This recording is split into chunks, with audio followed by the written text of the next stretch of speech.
दोस्तों, आज की कहानी है सासू माँ ननद जी मायका भूलेगी तो मैं भी मायका भूल जाऊंगी।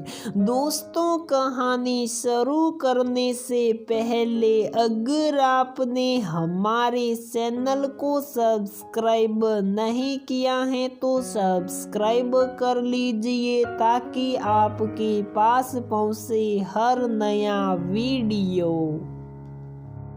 रिद्धिमा के फोन के घंटे लगातार बजे जा रही थी।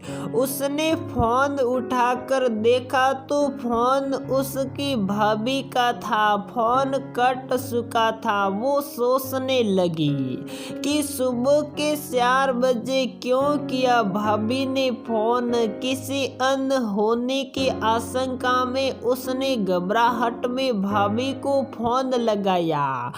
हेलो भाभी, क्या हुआ? सब ठीक तो है ना? आपने इतनी रात को क्यों फोन किया? भाभी, दीदी माफी चाहूंगी इस समय फोन करने के लिए।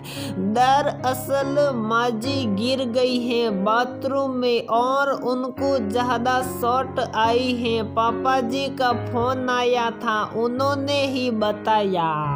आपको बताने से मना किया लेकिन मुझसे रहा नहीं गया क्योंकि डॉक्टर ने माजी को आईसीयू में रखा है। माजी की कंडीशन सीरियस है। पापा जी अकेले अस्पताल में परेशान हो जाएंगे। आप तो जानती हैं कि अभी तुरंत भी अगर निकल जाओ तो 2 दिन लगेंगे ही मुझे घर पहुंचने में। मुझे ऑफिस में छुट्टी के लिए भी एप्लीकेशन देनी होगी। रिद्धिमा, भाभी कैसी बातें कर रही हैं? वो मेरी माँ है और मैं जानती हूँ कि आपको विदेश से भारत आने में समय लगेगा। मैं तो यही हूँ, आप चिंता मत कीजिए, मैं सुबह ही निकल जाऊंगी। घर के लिए अच्छा रखती हूँ, जल्दी से पैकिंग कर लो। रिद्धिमा की आंखों में ना जाने क्यों अनहोनी की आशंका में आंसू बहे जा रहे थे। रिद्धिमा सुबह 4 बजे ही अपना सामान पैक करने लगी। फिर सुबह 6 बजे उसने अपने पापा को रुंधी हुई आवाज में फोन किया और कहा, क्या पापा, बेटी को इतना पराया कर दिया आपने कि मुझे बताना भी जरूरी नहीं समझा? भाई भाभी को विदेश फोन कर दिया लेकिन बेटी को भूल गए। माँ कैसी है? अब कोई बात नहीं, मैं शाम तक पहुँच जाऊंगी। पापा अभी ठीक है बेटा, लेकिन तू अभी 1 सप्ताह पहले ही ससुराल गई थी और तू तो जानती है समधन जी को पसंद नहीं तेरा ज्यादा मायके आना, तो वो इतनी जल्दी तुझे भेजती नहीं। तू जानकर ये बात खामखा परेशान होती इसलिए तुझे नहीं बताया। वैसे तो सब कुछ ठीक था रिद्धिमा की ससुराल में, लेकिन मायके जाने के नाम से ही बखेड़ा खड़ा कर देते। दरअसल गीता जी को रिद्धिमा का मायके जाना या ज्यादा देर फोन पर बातें करना बिल्कुल भी पसंद नहीं था। सास के साथ साथ रिद्धिमा के पति का भी वही हालत था। माँ बेटे बिल्कुल एक से ही भाषा बोलते। बड़ी मुश्किल से रिद्धिमा के रोने धोने पर 2 साल पर 1 सप्ताह के लिए इस बार भेजा था। इकलौती बहू होने के कारण ये जुल्म कुछ ज्यादा ही उस घर पर होते अपने पापा से बात करके रिद्धिमा ने फोन रखा ही था कि रिद्धिमा की सास गीता जी की आवाज गूंजी। अरे सुबह की चाय आज सुबह ही मिलेगी कि शाम को? रिद्धिमा ने गीता जी को चाय बनाकर पकड़ाई और कहा, माँ जी मैं आज अपने मायके जा रही हूँ।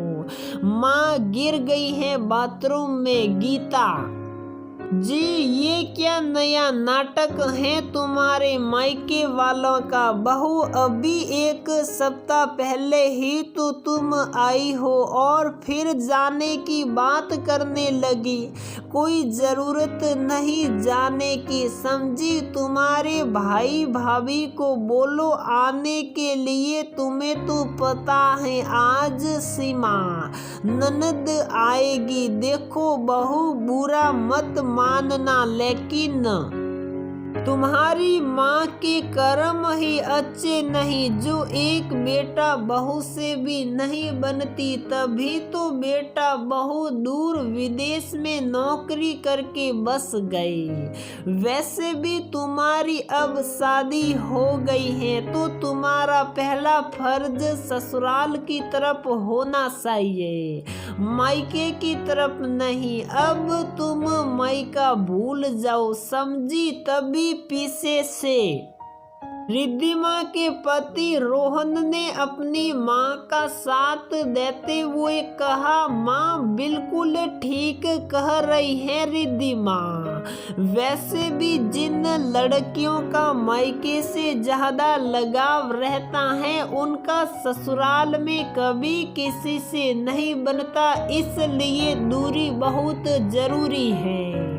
और जरूरत ही क्या है तुम्हें जाने की? तुम्हारे पापा तो है ना देखभाल करने के लिए। 2-3 दिन में भाई भाभी भी आ ही जाएगी। और इतना भी क्या इमोशनल होना, शॉर्ट ही लगी है। कोई और दुखद समाचार तो नहीं ना? ये सब तो होता जाता रहा है। पति और सास की बातें सुनकर रिद्धिमा के सब्र का बांध टूट गया, क्योंकि उसको उम्मीद थी कि रोहन तो उसकी तरफ से बोलेंगे, लेकिन हमेशा की तरह वही हुआ जो होता था। रोहन ने इस बार भी अपनी माँ का ही साथ दिया। गुस्से में रिद्धिमा ने बोला, रोहन फिर तो ये बात हर लड़की पर लागू होती है, तुम्हारी बहन सीमा पर भी, जो हर महीने कभी सास कभी ननद से झगड़ा करके मायके पहुंच रहती हैं।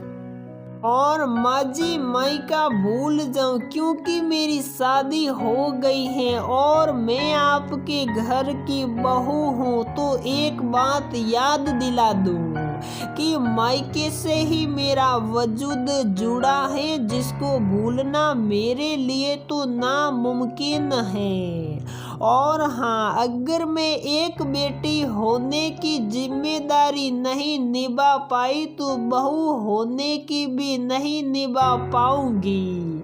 जो ज्ञान आप दोनों ने अभी मुझे दिया ना, ठीक वही ज्ञान आप अभी सीमा दीदी को फोन करके भी दे दीजिए और मना कर दीजिए। उनको कहिए कि आप लोगों का उनसे कोई रिश्ता नहीं और कह दीजिए उनको कि वो भी यहाँ ना आए और अपना मायका भूल जाए। अगर वो ऐसा कर सकती हैं तो मैं भी तैयार रहूंगी आगे से, लेकिन आज मेरी माँ के पास जाने से मुझे कोई नहीं रोक सकता।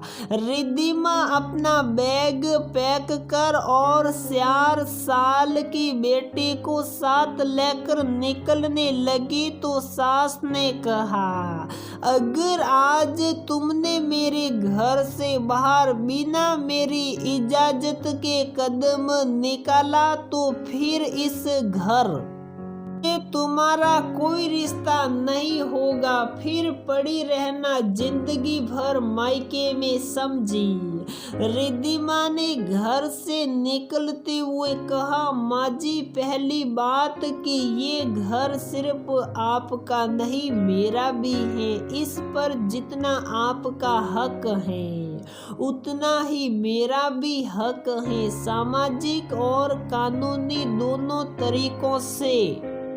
तो इस घर से जाने और घर में आने के लिए मुझे किसी के इजाज़त की ज़रूरत नहीं और ना ही मुझे इस घर में आने से कोई रोक पाएगा।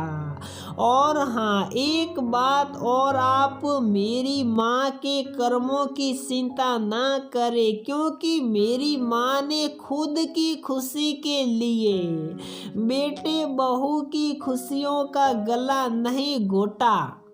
उनको जिंदगी जीने की आज़ादी दी है, इसलिए उनका मान उनके बेटा बहू कितना करते हैं ये किसी को दिखाने की ज़रूरत नहीं, क्योंकि मेरी माँ स्वार्थी नहीं है। वैसे अब आप अपने कर्मों की चिंता कीजिए आज से। उसकी नज़र रोहन की निगाहों पर पड़ी जो उसको गुस्से से घूर रहे थे। रिद्धिमा ने अपने आंसू पोंछते हुए रोहन से कहा, रोहन, भूलो मत कि तुम भी एक बेटी के बाप हो और वक्त सबका आता है, समझे। कहीं ऐसा ना हो जहां आज मेरे पापा खड़े हैं कल को तुम भी खड़े रहो। कहकर रिद्धिमा घर से निकलकर अपने मायके माँ के पास अस्पताल पहुंच गई। वहां जाकर पता चला कि माँ की बाईपास सर्जरी हुई है। अगले दिन अस्पताल रोहन भी पहुंच गए। रिद्धिमा को आश्चर्य था कि आखिर ऐसा क्या हुआ जो रोहन अस्पताल आ गए। कुछ सप्ताह बाद रिद्धिमा की माँ को अस्पताल से छुट्टी मिल गई। एक दिन रोहन ने कहा, रिद्धिमा, अब तो सब ठीक हो गया, अब घर चले। रिद्धिमा जैसे ही बोलने को हुई रोहन ने कहा, प्लीज कुछ मत कहना, मैं जानता हूँ कि तुम क्या कहना चाहती हो। मुझे अपनी गलती का एहसास हो चुका है। मैं एक बेटी का पिता होकर भी तुम्हारा दर्द नहीं समझ सका, इसके लिए मुझे माफ कर दो। अब ऐसा कभी नहीं होगा। तो दोस्तों, हमारी ये कहानी यहीं पर समाप्त होती है। अगर आपको हमारी ये कहानी पसंद आती है तो प्लीज वीडियो को लाइक करें, शेयर करें और हमारे चैनल को सब्सक्राइब जरूर करें।